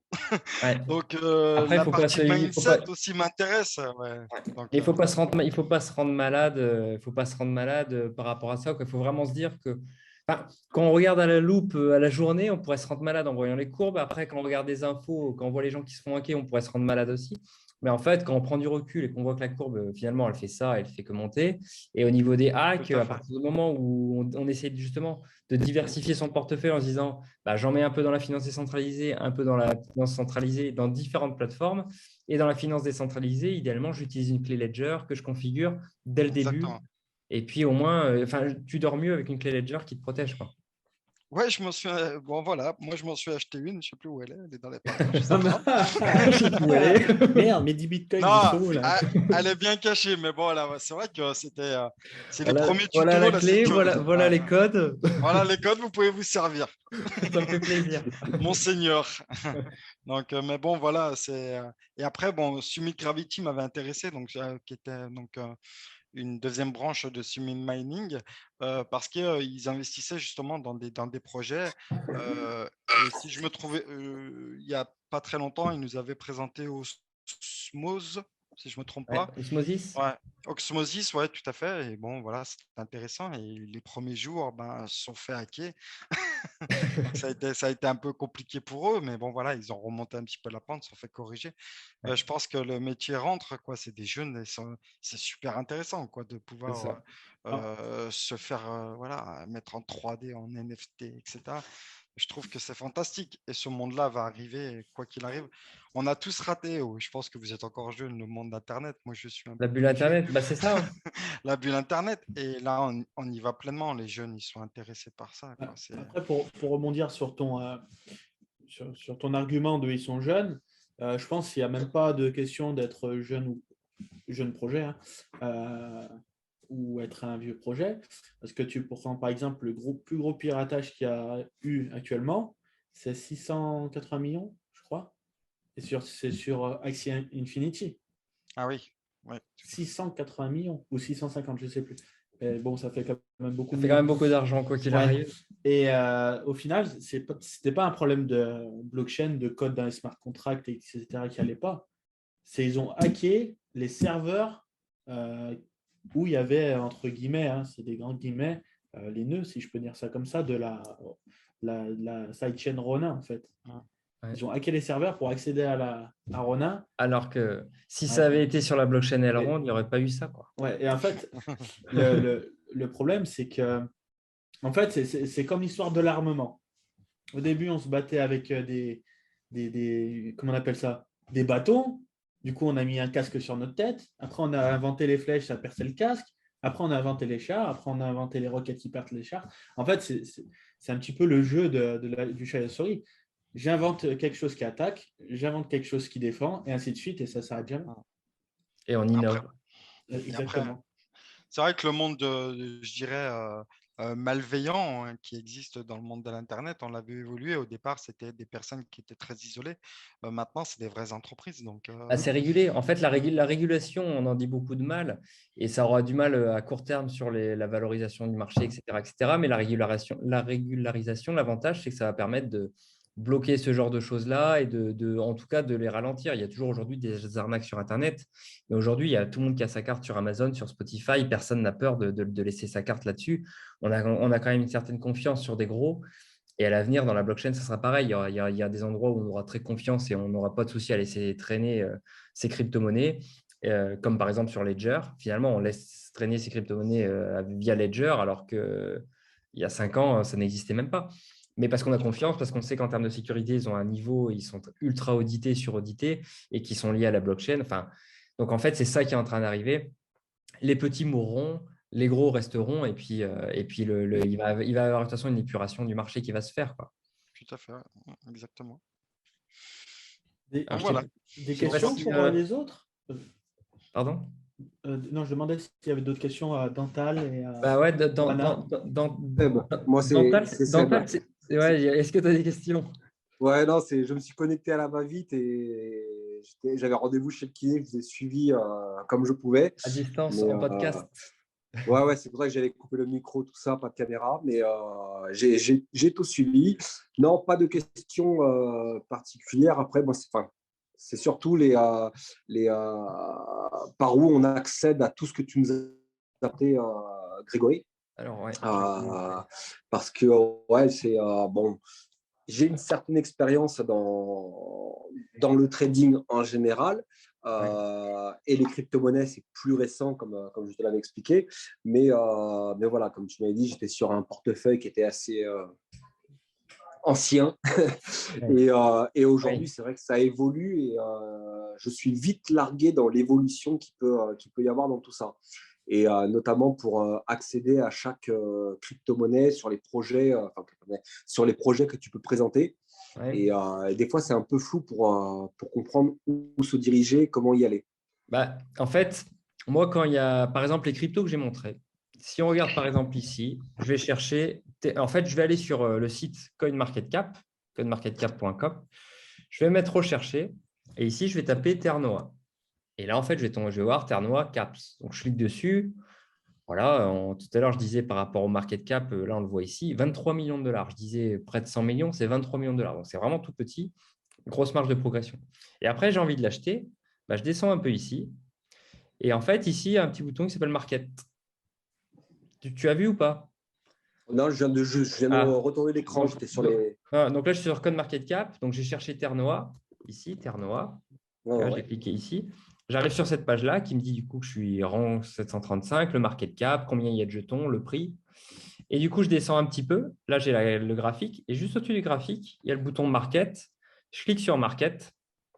Et là, je vois toutes les places de marché où est-ce que je peux trouver du Ternoa. Donc, soit c'en est une où tu y es déjà, donc c'est parfait. Hein. Si tu as un compte Bybit, c'est super. Ou à Sandex ou Gate, ça va aller très vite et c'est facile. Sinon, c'est finance décentralisée. Donc, il faudra aller sur PancakeSwap et du coup, avec ton MetaMask, convertir.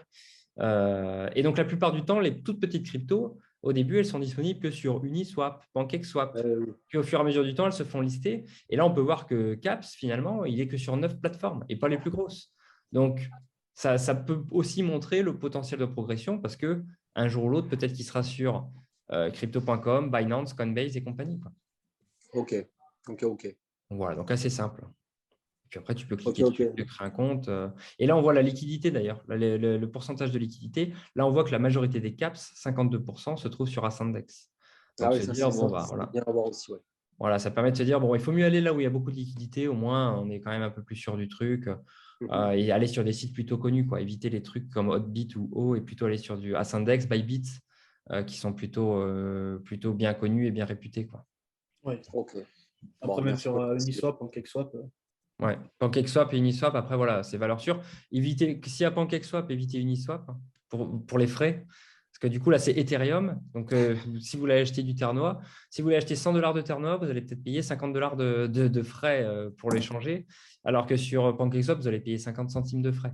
Donc, ça va vous coûter des 100 fois moins cher en frais d'aller acheter sur PancakeSwap. Parce que c'est sur la blockchain de Binance, la BSC, alors que là, c'est sur Ethereum. Voilà, bon, c'est un truc à savoir. Évitez Uniswap. Ok, ok. Petite question aussi. J'ai une petite question. Je ne sais pas si tout le monde utilise crypto.com. Oui. Oui. Ouais. Les échanges de crypto-monnaies entre elles. Oui, c'est possible. Ouais. Est-ce que c'est réellement sans frais ou pas? Non, il y a des frais. En fait, Il dès y a que tu des frais, hein. échanges une crypto contre une autre, tu vas perdre un petit peu. Et si tu échanges du Solana contre du stablecoin, $100 de Solana en stablecoin, tu vas te retrouver avec 99 $. Tu vas avoir à peu près 1% de frais, je pense. C'est beaucoup plus cher que sur Binance ou sur Bybit, etc. En fait, dès que c'est une plateforme qui est comme ça, facile finalement, parce que c'est facile, il n'y a pas de graphique et compagnie, bah, on est aux alentours de 1-2% de frais, comme Coinbase, comme Kraken. Si on veut moins de frais, et si du coup, tu commences à faire du volume et du quantitatif, il faut mieux aller sur Binance, sur FTX, sur Ascendex, parce que du coup, tu seras sur du 0,1-0,2% de frais, quoi. Donc, 5 fois ou D'accord. 10 fois moins cher, quoi. En fait, Ouais, parce que j'ai remarqué ça là, j'ai remarqué ça parce qu'en fait ils avançaient le fait que on pouvait échanger sans frais des cryptos entre elles, mais en fait je me suis retrouvé parfois avec du Ouais. 10% de frais. Ouais, il faut, en fait, il l'annonce. En fait, souvent, il faut regarder, il faut se dire, est-ce que ça vaut le coup? Moi, des fois, ça m'arrive de me dire, je prends une crypto qui ne coûte pas cher à transférer, par exemple BNB, Solana ou EGLD, je l'envoie sur Binance, je convertis sur Binance ou je fais ce que j'ai à faire sur Binance et je renvoie sur crypto.com. Bon, quand c'est D'accord. 50 ou 100 euros, je ne le fais pas parce que bon, 1 ou 2%, ça ne m'embête pas. Je ne vais pas m'embêter pour gagner 1 euro. Mais par contre, dès que c'est des sommes plus importantes, 500 ou 1000 euros, bah là, 2%, ça commence à être important et ça fait 20 euros. Et je me dis, bah, les 20 euros, allez, je vais prendre 5 minutes et faire l'aller-retour. Au moins, je gagne 20 euros. Même avec les frais de transfert, bah, j'économise, quoi. Ok, bon, mais ça marche. Merci pour l'info. Après, chaque, entre guillemets, il faut voir ça comme vraiment des sociétés. Chaque société répond à un profil d'investisseur. Si tu veux hold, je peux te tutoyer. Bien sûr, bien sûr, bien sûr. Si tu veux hold, garder sur le long terme ou faire du risque, je l'achète, je le laisse et j'y touche pas, je prendrai dans 10 ans. Crypto.com, c'est une solution. Comme il disait Greg, c'est facile. Après, si tu veux mettre des effets de levier, des choses comme ça, c'est pas là-dessus qu'il faut aller. En fait, tout dépend le volume que tu trades tous les mois. Si tu trades moins de 200 euros, bon, bah, t'embête pas. Par contre, si tu commences à faire du 500-600 euros que tu mets, que tu t'échanges, etc., tous les mois, bah, ça vaut peut-être plus le coup d'aller migrer sur du Binance ou sur du Bybit ou autre, quoi. Ouais. Et après, Ok. moi, j'utilise, Bon, c'est bien, c'est complémentaire, hein. Moi, par exemple, sur crypto.com, je l'utilise pour la carte et pour le staking de stablecoin. Donc, je mets mes stablecoins la carte, en c'est staking. devenu ma Voilà. première carte. En fait, Bah, moi aussi. d'utilisation. Voilà, c'est mon compte courant. Mais du coup, c'est mon compte courant et mon livret A. Mais ce n'est pas là que je vais faire mes affaires de crypto, mes achats, mes ventes, etc. Dès que j'ai de la crypto à aller acheter, ça va peut-être passer par là d'euros et après, je vais le mettre en EGLD ou en Solana. Et ça part soit dans la finance décentralisée, soit sur Binance. C'est mon point de départ, mais ce n'est pas là où je vais faire mon trade, où je vais en faire, mais de manière très rare, quoi. Ok. Je ne sais Parfait. pas s'il y a d'autres questions. Je ne sais pas si Moana a des questions. Moana, peut-être une question? Non, c'est good. Tout est OK? Le son, on va mettre le son. Ah merde, attends 2 secondes. Oui, c'est bon, il y a le Hop. son. C'est bon. Ouais. Ah, c'est bon. D'accord. Non, moi, il n'y a pas vraiment de questions. C'était intéressant. Non, moi, je fais quoi? Je fais sur Binance comme il faut. Et Osmosis aussi, la plateforme On en Osmosis, là, avec parlait juste avant. tous les pools en fait, de staking et autres qui sont plutôt intéressants. Donc voilà, non, ça se passe pas trop mal. Écoute, c'est intéressant. Mais là, j'ai vu Moonbeam, moi, j'avais regardé il y a quelques temps. Ça avait l'air intéressant, mais je me tâte un peu en fait avec vu que c'est sur comme tu disais, effectivement, c'est très très bien, mais comme c'est sur une blockchain déjà existante, enfin une parachain, je sais pas, est-ce que quid de l'avenir en fait, je sais Justement, pas. en fait, tout dépend si tu te dis. En fait, c'est deux visions du futur, c'est de se dire, est-ce que demain, il y aura que Bitcoin et Ethereum sur le marché qui vont gérer du coup tous les smart, enfin Bitcoin qui va être là pour être là et Ethereum qui va gérer tous les smart contracts du marché?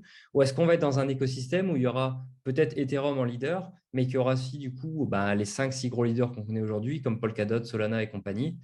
Si tu crois plutôt à ce futur-là, miser dans Polkadot, c'est bien. Miser dans Moonbeam, c'est encore mieux parce que du coup, tu mises sur Ethereum et sur Polkadot en même temps. Et en plus de ça, comme son market cap est beaucoup plus petit, sa marge de progression est beaucoup plus forte.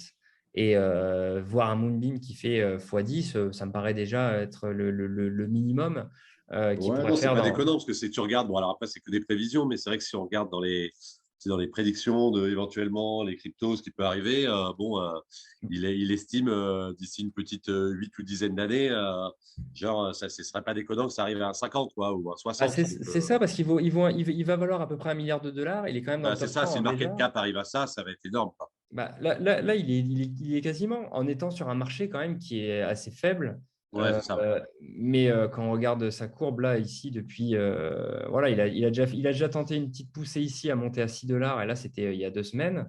Voilà, il est retombé là dans cette zone-là. Mais pour moi, oui, déjà, je pense que le voir à 10 dollars assez rapidement, ça pourrait être pas mal. Et pareil, quand on regarde au niveau du market, ils commencent déjà à être listés quand même sur pas mal d'endroits. Et la plupart du temps, quand ils sont quand même listés comme ça sur pas mal d'endroits, même si on Ouais, manque c'est quand même sûr. beaucoup, il est quand même sur Binance, sur Kraken, il n'est pas encore sur Coinbase. Mais et Crypto.com, Non, mais c'est vrai que même il le voyait bien. Je crois que j'avais lu un article aussi haut. Bon, alors après, c'est que des prévisions, mais il le voyait bien dépasser d'ici une dizaine d'années, les 100 dollars, quoi. c'est ça. Alors Donc, après, ça les peut pas être prévisions sur 10 déconnant. ans, Enfin, c'est c'est vrai toujours que si tu compliqué l'achètes à à… 3-4 aujourd'hui, bon. Ouais, voilà. Après, c'est toujours compliqué à miser sur des pronostics sur 10 ans parce Ouais, que c'est sûr. avec tout ce qui peut se passer, etc. Mais voilà, pour moi, en fait, pour moi, c'est une blockchain de toute façon qui n'a pas connu de bull run. Et dans tous les cas, à court terme, à la prochaine poussée, forcément, lui, il va connaître une poussée beaucoup plus intéressante que Polkadot, par exemple. Non, c'est sûr, ouais. Parce Non, que moi, j'étais plus sur Polkadot… le Avax ou Solana. C'est bon. Avax, c'était mon petit chouchou parce que j'ai réussi à l'avoir en ICO quand il était à 50 centimes, Oh là là. 50 cents. Et c'était mon petit chouchou, donc celui-là, je l'adore. Mais après, le reste, c'est compliqué, hein. Enfin, non, Solana et Avax, moi, j'y crois à mort. Et tu l'as eu à 50 centimes, tu l'as revendu ou tu l'as toujours? J'en ai encore beaucoup, ouais. J'en ai Ouais. encore pas mal. Non, non, Bon, alors je c'est l'avais bon. gardé parce qu'en fait, on l'avait eu, il fallait le bloquer pendant quasiment 1 an et demi ou 2 ans. Ouais. C'est ça. En fait, Donc c'était magnifique. Enfin, j'ai commencé à en vendre quand il était à 70, je crois, ou 75. voilà. Mais c'est ce que je disais au début avec Polkadot, les parachains et Elrond et le metabonding. C'est des cryptos qui valent que 50 centimes, qui sont Ah, c'est distribués ça, ouais. gratuitement toutes les semaines. Je sais qu'aujourd'hui, ce n'est pas ça qui va m'enrichir et je sais que je ne vais pas faire mon gras là-dessus. Mais je me dis, je m'en fous. Je les laisse pendant 1 an, 2 ans, 3 ans. En 3 ans, ça sera peut-être la surprise du truc Non, qui vaut c'est sûr, ouais. 70 dollars, que j'ai 100 ou 150 unités. Et je me dis, bah tiens, là, j'ai touché 5 000 ou 10 000 et je les ai eu gratuitement en plus. Je les ai Ouais, juste c'est en clair, les ouais. touchant pas.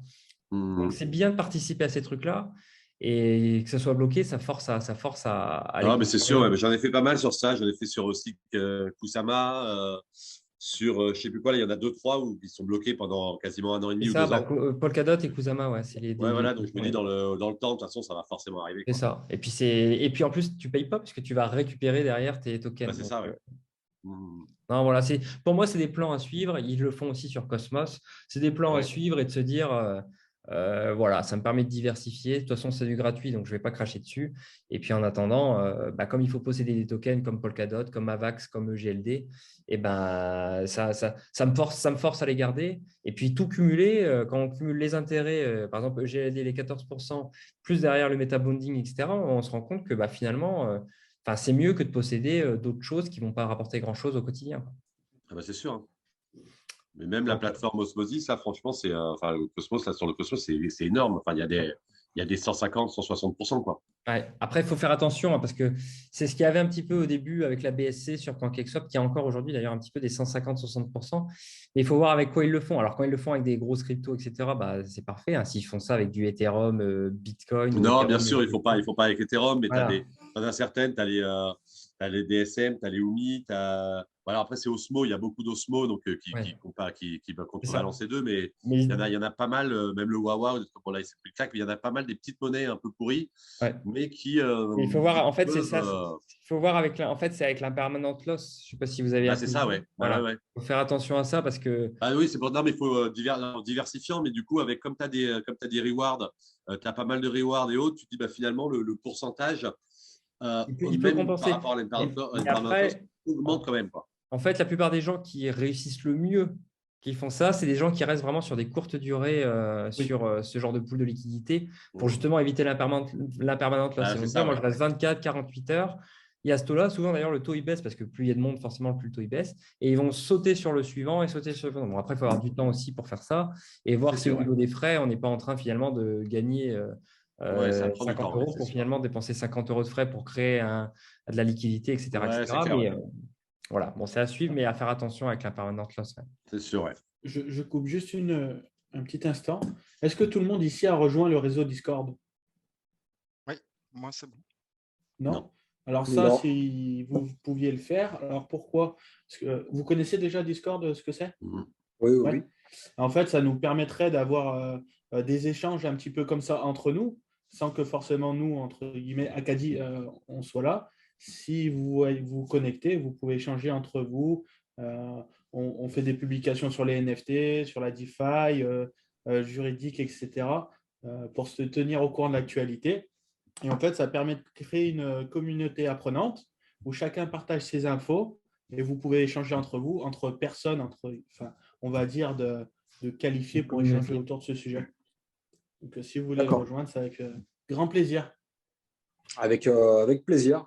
Avec plaisir. Vous aviez C'est eu sur le un lien test. d'invitation ou pas? Mets-le sinon dans la discussion, ouais, le lien comme ça, il est dans la discussion pour ceux qui veulent rejoindre.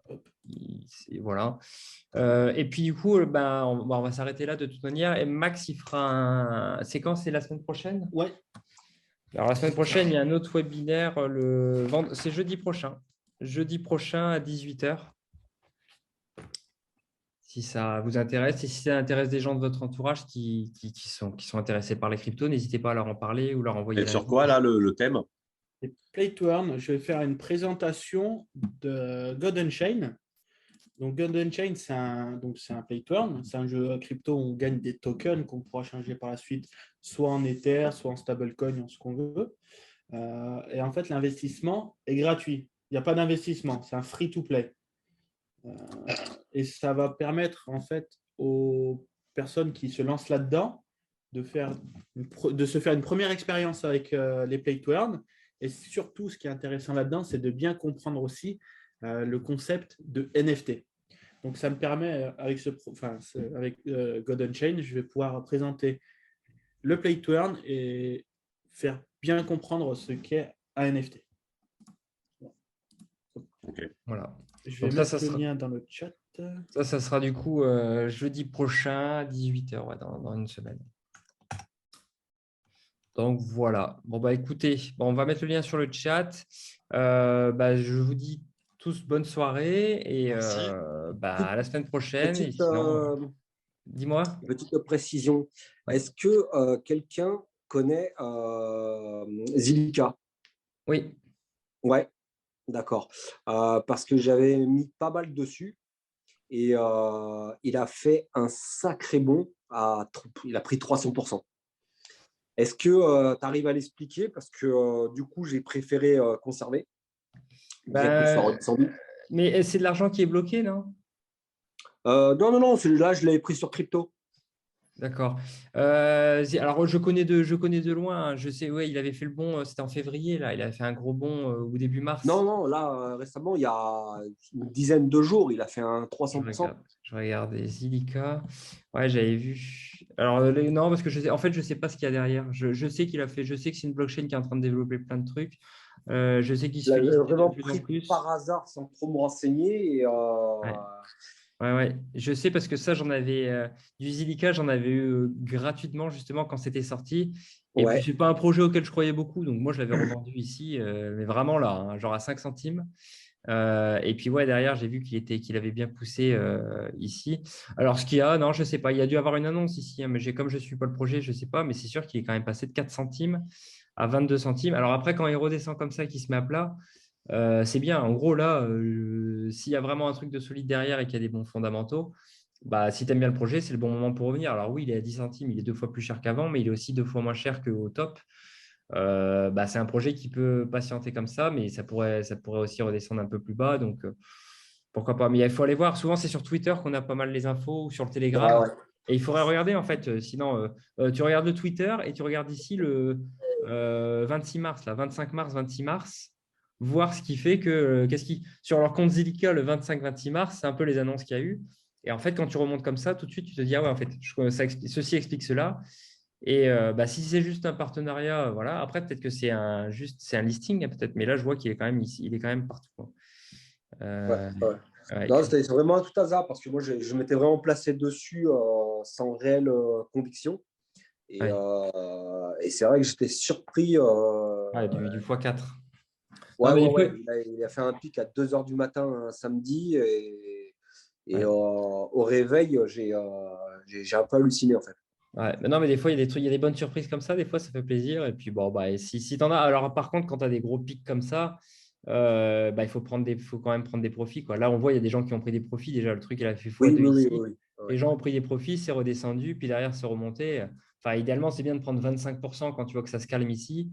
Ça redescend, si ça redescend, bon, bah, c'est tout, tu as pris 25% de profit, souvent tu t'es repayé. Si tu as un deuxième pic comme ça, l'avantage, c'est que comme tu as vendu que 25%, bah, tu peux revendre encore 25% ici, et puis ça redescend. C'est un peu comme avec le GMT. Le GMT, au final, ceux qui ont pris des profits, et là, il continue à monter, il est encore sur un nouvel ATH. Mais voilà, on voit qu'il y a eu des poussées, et puis les gens prennent des profits au fur et à mesure, mais voilà, là, il y a des gens, hier, c'est monté très fort, ils ont pris des profits, puis là, ça continue à pousser, quoi. Donc, Ok. bon, il ne faut pas oublier de prendre ses profits parce que derrière, souvent, il y a quand même une redescente comme ça. Donc là, tu vois, Chose que je n'ai pas fait. le Zilliqa, finalement, c'est peut-être il est en train d'un peu de faire comme ça. Là, il se met à plat, il va se mettre sur un nouveau plat. Et si vraiment il y a des fondamentaux et des choses qui sont prévues pour la suite, il va refaire une poussée comme ça derrière, tu vois. Donc, en fait, plutôt que d'investir beaucoup, il faut se dire, je prends des profits ici. Et puis, ces profits, bah, pendant les semaines qui vont suivre, je ne sais pas, tu as pris $200 de profit, bah, je vais mettre $50 par semaine. Et puis, une fois que j'ai mis mes $200, je ne touche plus. Et puis, j'attendrai la prochaine poussée pour refaire à nouveau fois ce cycle, etc. Et puis toujours regarder un petit peu. Il ne faut jamais se dire c'est monté très fort, je vends tout, ou ça descend très fort, je vends tout. Il faut toujours garder un petit noyau parce qu'on ne sait jamais si ça ne va pas monter plus haut ou si ça ne va pas descendre plus bas. Donc voilà. Le plus dur là-dedans, c'est souvent, de mon point de vue, c'est de respecter sa stratégie. Alors ça, c'est tellement dur. Moi, je fais le malin, je le dis, etc. Mais sur le papier, je le dis. Mais après, au quotidien, moi aussi, je me fais emballer par l'euphorie. Et moi aussi, des fois, j'achète en me disant c'est cool, c'est un point bas, alors que ce n'est pas le dernier point bas. C'est tout. C'est humain. C'est comme bien ça. sûr, bien mais sûr. après, voilà. C'est le jeu. Bien sûr. C'est le jeu. Et puis, il faut essayer de limiter ça. Et puis, au fur et à mesure du temps, quand on s'est pris une claque, deux claques, trois claques, après, on commence un peu à faire un peu plus attention. Et puis, voilà. Bon, bah, ok. Bon, bah, écoutez, moi, je vous dis bonne soirée. Moi, je vais m'arrêter là. Merci beaucoup. On se voit du coup la semaine prochaine pour ceux qui sont présents. Et puis, bah, c'était un plaisir. Bonne soirée à tous. Bonsoir tout le monde. Et du coup, à la semaine prochaine. À Merci. bientôt. Bonne soirée à tous. Bonne soirée à tout le revoir. monde.